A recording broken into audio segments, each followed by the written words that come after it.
자, 용도지역. 부동산 그 토지 같은 경우는 지목이 중요한 건 아닙니다. 지목은 있잖아요. 여러분들 개인이 바꿀 수가 있어요. 전으로 되어 있는 지목을 대로 바꿀 수 있습니다. 자, 그런데 용도지역. 용도지역은 무지하게 중요합니다. 이건 개인이 바꿀 수가 없어요. 용도지역은 개인이 바꾸는 게 아닙니다. 국가라든지 지자체에서 바꾸는 그런 행위겠죠. 우리나라 땅은 모든 땅들이 이 용도지역에 다 들어가 있습니다. 그래서 첫 번째 도시지역이 있을 것이고, 그 다음에 관리지역이 있고, 농림지역이 있고, 자연환경 보전지역이 있습니다. 자, 도시지역을 또 주거지역, 상업지역, 공업지역, 녹지지역 이렇게 나눕니다. 관리지역을 보전관리, 생산관리, 계획관리지역으로 나눕니다. 농림지역과 자연환경보전지역은 세부적으로 나누지 않습니다. 자, 주거지역은 또 전용, 일반, 준주거지역으로 나누고, 상업지역은 근린, 유통, 일반, 중심상업지역으로 나눕니다.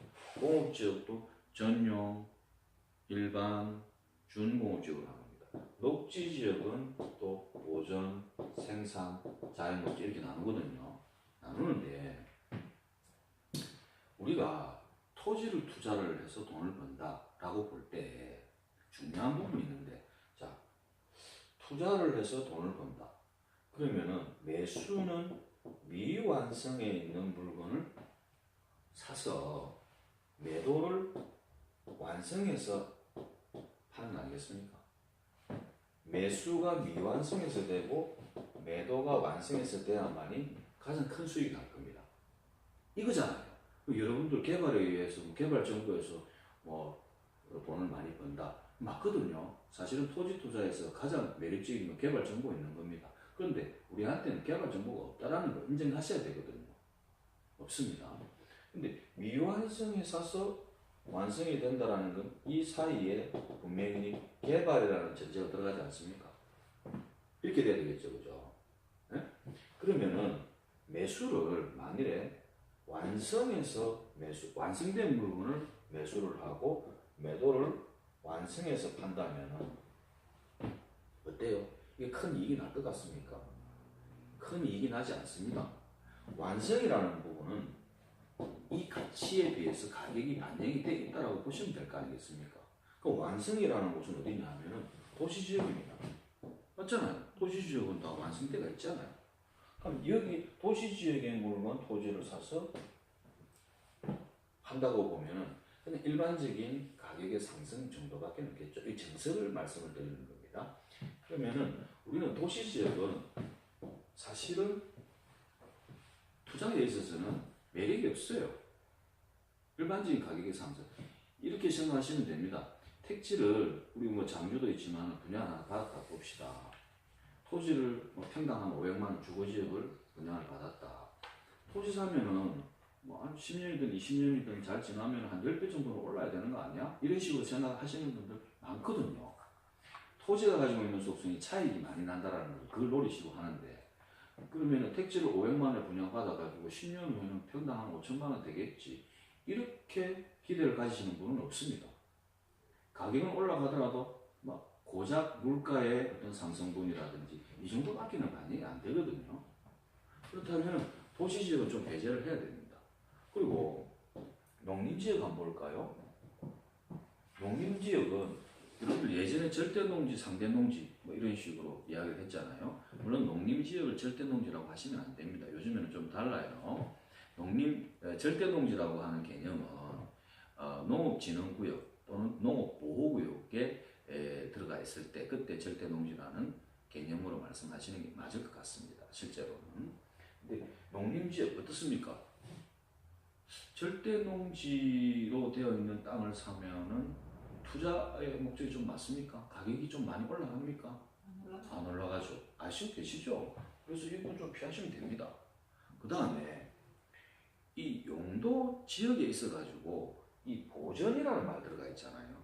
보전. 아까 계획관리 지역에도 보면은 보존 관리 지역이 있었고 자연 녹지에 보면 보존 녹지가 있었다는 거예요. 자, 개발의 반대가 보존 아닙니까? 아니에요. 여러분들 어때요? 또 구구사전 찾아가지고 개발 반대는 미개발입니까? 이렇게 하지 말고 개발을 하겠다, 보존을 하겠다, 완전 상충되는 단어 아닙니까? 국가가 자연 환경을 보존하겠다, 그런 지역이다. 이거 뭐야? 개발하겠다라는 뜻? 안 하겠다는 뜻? 안 한다라는 거죠.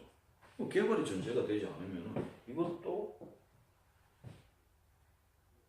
투자 대상에서는 제외죠.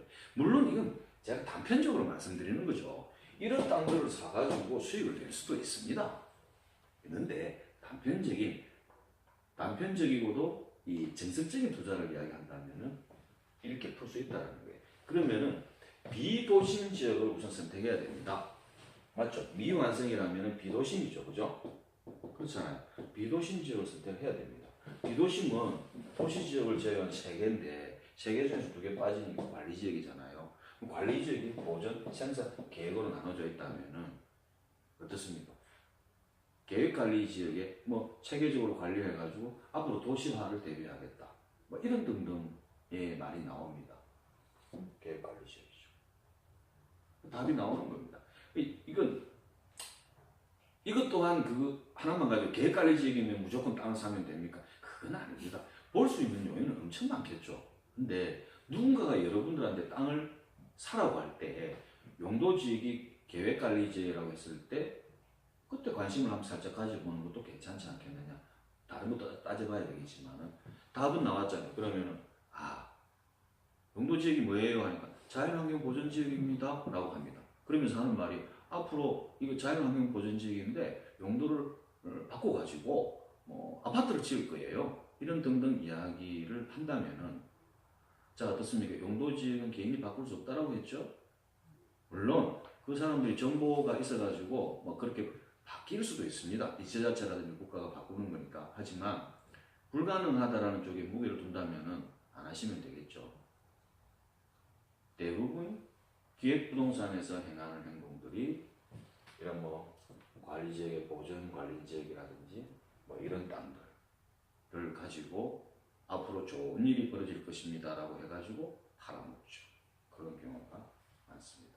주의하셔야 됩니다. 그래서 이 용도 지역에 있어서 비도심의 계획관리 지역은 상당히 중요하다. 그렇게 보시면 됩니다. 거기에 준해서 계획관리 지역과 이 생산관리 정도까지는 괜찮지 않느냐 이렇게 보시면 됩니다. 일단 보전이 들어간다는 것은 좀